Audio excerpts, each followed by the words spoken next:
할렐루야, 다손이 매일 묵상 요한계시록 바르게 알기 세 번째 시간 밝히 보여주는 계시란 제목으로 오늘 묵상 함께 하겠습니다.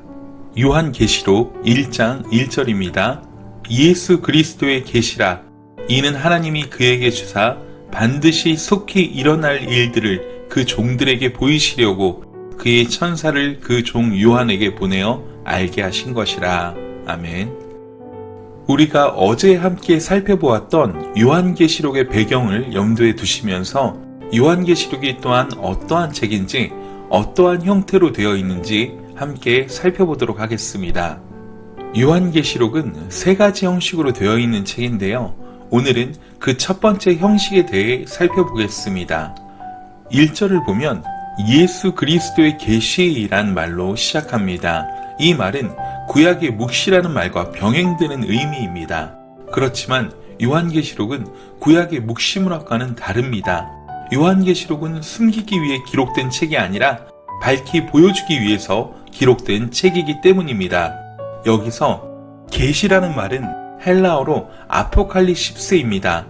감추어졌다는 말과 벗기다란 말이 합성된 단어입니다.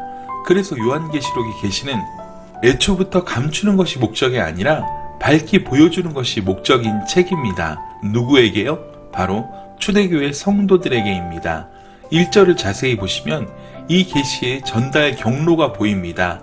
하나님이 천사들을 통하여 요한에게 보여주셨고 요한은 그가 본 것을 모든 시대의 종들에게 보입니다. 즉, 이 계시의 출발은 하나님입니다. 단지 요한은 그 하나님의 계시를 전달하는 역할을 맡은 것 뿐입니다. 하나님은 알파와 오메가가 되셔서 처음부터 세상 끝날까지 완벽하게 통치하십니다. 그 하나님이 마지막 시대에 되어질 일들을 직접 그의 종들에게 보이시고자 하신 것입니다. 이것은 마지막 때의 모든 일들 역시 완벽한 하나님의 계획과 섭리 가운데 있음을 말해주는 것입니다. 그러므로 다가올 일들은 두려워할 일이 아니란 것입니다. 자, 그런데요. 이 계시를 읽어나감에 있어서 두 가지 주의해야 할 점이 있습니다. 첫째는 시간의 변화에 주목해야 한다는 것입니다. 계시록은 시간의 순서대로 기록된 책이 아닙니다. 그러므로 연대기적으로 계시록을 읽으려고 하면 혼란에 빠질 수밖에 없습니다. 계시록은 중간에 시간의 초월이 자주 일어납니다. 현재 이야기를 하다가 갑자기 미래 이야기로 바뀌는 것입니다. 그러므로 이런 시간적 초월성을 염두에 두지 않으면 전후 문맥에 있어서 미궁에 빠지는 것입니다. 예를 들어 보겠습니다.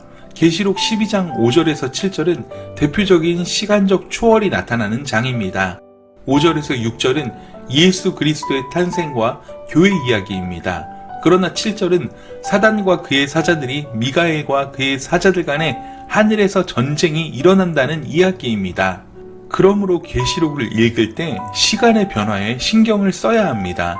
이게 현재의 이야기인지 과거인지 미래의 이야기인지 말입니다. 특히 마지막 때에 대한 예언 부분에서는 시간 변동이 큽니다. 그러나 잘 읽어보시면 충분히 알 수 있도록 기록되어 있습니다. 그리고 맨 마지막에는 더 이상 시간의 개념이 없는 영원한 시간으로 마감하고 있습니다. 두 번째 주의할 것은 공간적 초월성입니다. 이게 지상의 일인지 하늘 보좌의 일인지 잘 살펴봐야 한다는 것입니다. 계시록은 천상의 이야기와 지상의 이야기가 많습니다. 반면 지옥 이야기는 거의 없습니다. 그러니까 천상의 이야기를 지상의 관점으로 이해하면 혼란에 빠질 수밖에 없다는 것을 기억해야 한다는 것입니다. 여러분, 계시록을 묵상해 나가면서 이 계시는 근본적으로 알려지는 것을 목적으로 하고 있다는 사실을 기억하십시오. 그러므로 본문 속에서 답을 찾으려는 마음을 가지고 읽고 또 읽어야 합니다. 계시록은 시간축과 공간축에 대한 이해만 잘 서 있으면 본문 속에서 다 해석이 되는 열린 책입니다. 마지막으로 우리가 또 하나 놓치지 말아야 할 것은 이 책이 쓰여지던 시대의 상황에 대한 이해입니다. 도미티안 박해 가운데 있었던 95년 어간의 성도들은 하루 내내 로마 제국주의 이데올로기에 의해 형성된 문화와 언어, 건축물, 조각, 철학, 경제구조 등에 휩싸여 살았습니다. 그것들은 그 시대에 있어서 대단히 매력적이고 유혹적인 것입니다. 과거 가인의 계보를 따르는 사람들의 영향력이 창세기 6장을 보면 온 인류의 타락으로 이어지고 있고요. 창세기 11장에서는 노아의 후손들이 전부 신할 땅에 모여 바벨탑을 쌓는 모습으로 이어지게 됩니다. 당시 그리스도인들은 팍스 로마나에 굴복하기만 하면 편안하고 안정된 생활을 보장받을 수 있었습니다. 문제는 그것들이 그리스도께서 차지해야 할 자리, 즉 신의 자리를 차지하고 있다는 것이었습니다. 그것들은 사람들을 통제하고 지배하려고 했습니다. 왜냐하면 그런 권세들의 배후에 사단이 역사하고 있기 때문이었습니다. 그러므로 성도들은 사단의 통치에 굴복하느냐 아니면 생명을 걸고 주를 따르냐에 사활이 걸린 싸움을 싸워야 했던 것입니다. 특히 이 시절은 10대 박해가 시작되어 얼마나 많은 순교자의 피를 흘렸던 시절입니까? 이런 교회에 있어서 사도 요한이 받은 초월적인 묵시는 소망을 주고 새 힘을 주기 위한 하나님의 은혜였던 것입니다. 그래서 이 계시의 이름을 그리스도의 계시라고 한 것입니다. 여러분, 이 계시의 말씀 요한계시록은 앞으로 될 일들을 밝히 보여주는 예수 그리스도의 계시입니다.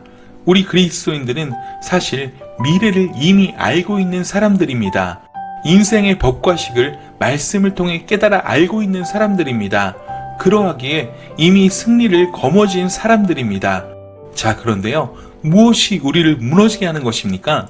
바로 우리의 안일함과 게으름, 나태함과 나약함이 우리를 무너지게 하는 것입니다. 성경은 이러한 우리들에게 늘 근신하고 깨어있으라고 말씀합니다. 사도 요한은 이 말씀을 읽고 듣고 지키라고 말씀하고 있습니다.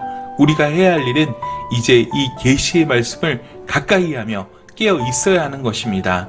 이제부터 우리는 이 계시의 말씀 요한계시록을 계속 묵상해 나갈 것입니다.